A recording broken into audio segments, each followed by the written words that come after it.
Hello, everyone, and welcome back to my channel. My name is Susie. For those of you who just joined in, hi there. I do makeup and personal style videos here on YouTube.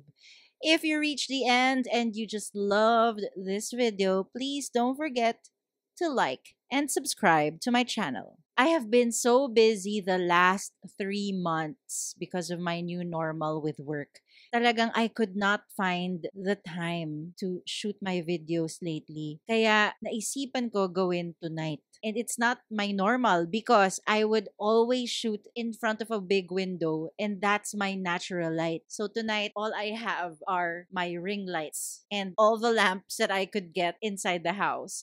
So hopefully, maganda ang kalabasan ng lighting ng video na to. Perfect to para sa gagawin ko ngayong gabi. Kasi, a little kwento, I have been struggling with foundation. Parang nagbago yung skin ko at hindi na siya nagwo-work for me. I would always apply my primer, my SPF, the foundation, concealer, powder, and then all the other stuff. And they react on my skin and I really don't know why. It used to work, but now it doesn't. In the last few months, I have tried many techniques to be able to address the skin reaction. And I really think it's the SPF. So that's the one that I took out. I know it's not the normal, right? But I've tried a lot of sunscreen, but they just don't work. They don't make my skin flawless. So I'm sharing with you now kung paano ko na-address yung problem na yun. So please stay tuned and watch till the end. So just like you, the moment my foundation did not work out for me, naghanap talaga ako ng technique sa YouTube na pwedeng matry to really make it work. And one of the things that I really found out was to moisturize. So for today's video, I am going to use this brand new, this is actually given to me by my sister-in-law. It's the Humphreys Witch Hazel Organic Toner. So it says here it's to soothe and clarify with rose, with wild crop certified witch hazel. In the past, laging nagkakamali ako ng lagay nito, laging sa cotton, pero ngayon, dediretso ko na, at saka dadamihan ko. It's to soothe and clarify, as it says. And so far, I thought this would make my skin become a bit dry, but right now, as it seeps into my skin, it feels really supple. And then, of course, I'm gonna apply my moisturizer. This is definitely something that I will be using all the time. And I really put a lot. By the way, the scent of this is a bit vinegary. Parang wine-ish or vinegar, yung smell niya. Next is my BLK Radiant Glow Filter. What I like about this one, talagang, if you've seen my latest video, I use this as a foundation already because ang ganda na pagka-mattify niya din, hindi nawawala yung pagka-luminous. Put it here. Here. Just in the areas that I want to have a luminous effect. Sorry, let's not forget the nose. And now with my fresh K-Beauty Lab Premium Face Brush, let me just spread the product out. Ayan o. Dito pa lang, kita mo na eh. Yan pa lang kagandahan ng ring light. So, nakikita natin ngayon yung effect nung Radiant Glow Filter. Ang ganda. Ano ba yan? Parang gusto ko yan ah. I just put it here and then I would apply foundation. So, guys, I just found out today that the Estee Lauder Double Wear Foundation has SPF 10. Meron na pala kasi siyang SPF. Siguro dapat okay na yun, no? Kasi naglalagay pa ako ng SPF 50. Tapos yung ibang products din na ginagamit ko, may SPF na din. So, baka pwede ngang hindi ko na nga lagyan, di ba? Kasi hindi talaga nag-work out for me. Okay, with my fingers, dito lang. So, I am going to apply a very, very light veil of this. And I already used my fingers. Then, here. Kasi what also worked for me was a very, very film-like way of applying foundation. And I'm going back again to my brush, this one. You know, with this kind of foundation, you don't really need a lot. Ganda kasi ngayong gabi kitang-kita ko yung effect nung BLK. Ayan oh, pinatungan ko ng konting-konting foundation tas hindi nawala. Yan yung gusto ko sa mga Radiant Glow Filter. Ayan siya, ang ganda oh. Woo! Love it! This technique really worked out for me because hindi ako nakaranas ng caking, hindi nagka-crack yung product sa face. Tapos, sobrang konti lang nung nilagay ko, meron na talaga siyang coverage. So, yan. Yan pala kapag gabi. At may ilaw ka lang na nakatutok, nakikita mo yung effect. Sa araw, hindi ko nakikita to eh. Then next, I would apply concealer just in the areas that I want ang paangat ng konti.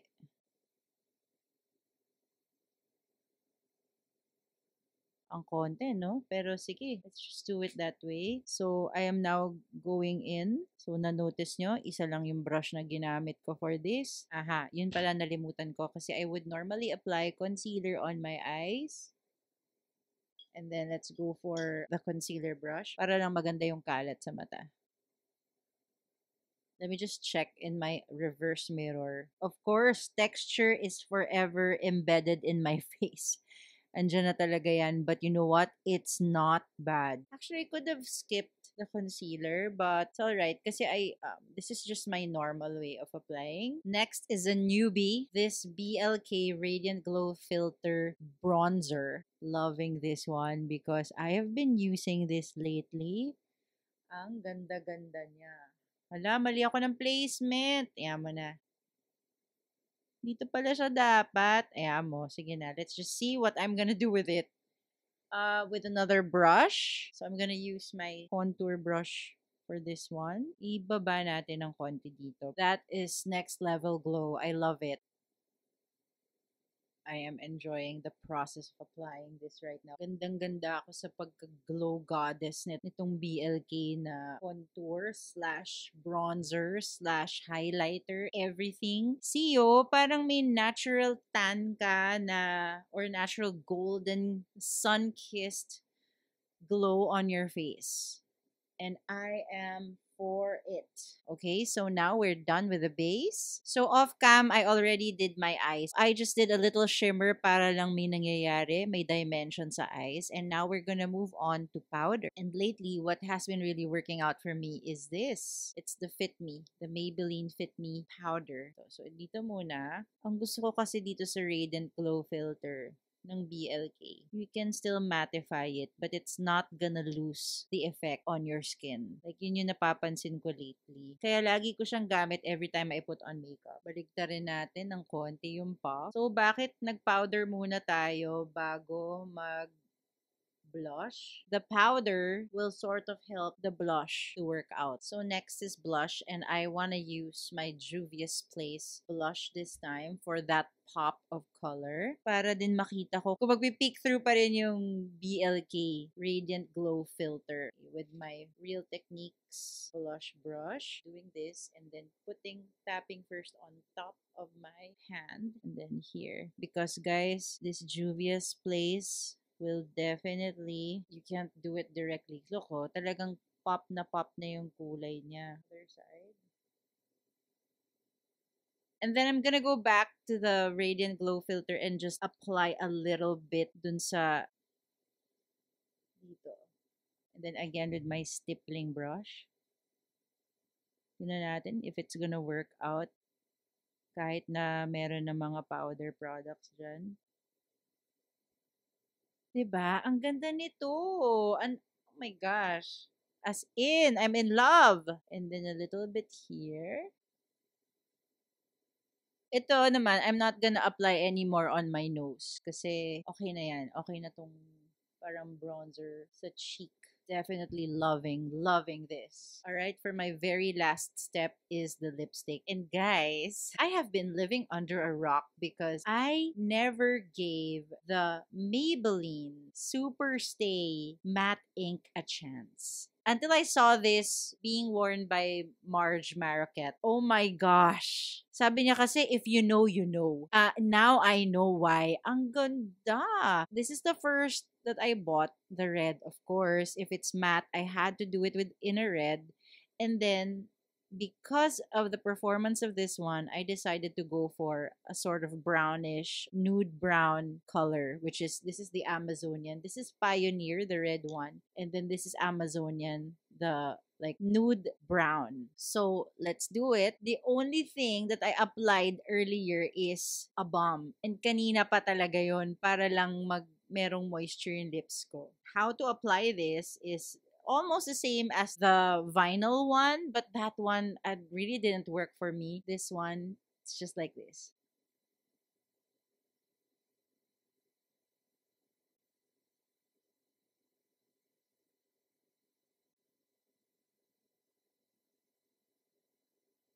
Let it dry. And so we are done. So this is the final look. So let me tell you why this is the technique that I am doing now. Because the moment that I was struggling with foundation, the moment the products that I normally use are not doing the same effect, I checked on YouTube for other beauty vloggers and talagang hinanap ko yung mga techniques that can work for me para mabawasan yung texture that the products were creating on my face. My routine has always been moisturizer, primer, SPF, foundation, concealer, powder. Ang dami. So, ang tendency talaga, nagre-react na yung skin ko. So, ang ginawa ko ay eliminated. First na in-eliminate ko is primer. Sinubukan ko lang, SPF lang yung ginagamit ko under the base. Tinanggal ko rin yung moisturizer at one point. Still did not work out. So, finally, I took out the SPF and yun.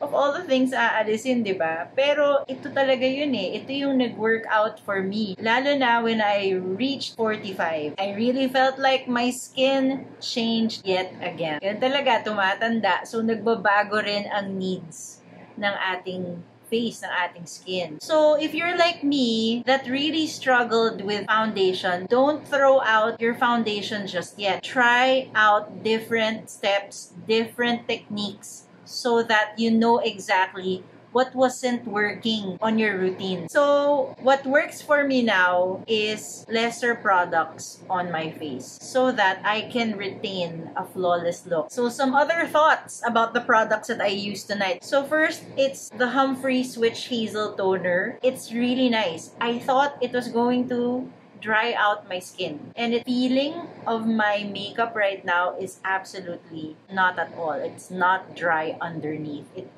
feels so moisturized. Kaya nagulat ako dito. I really, really love it now.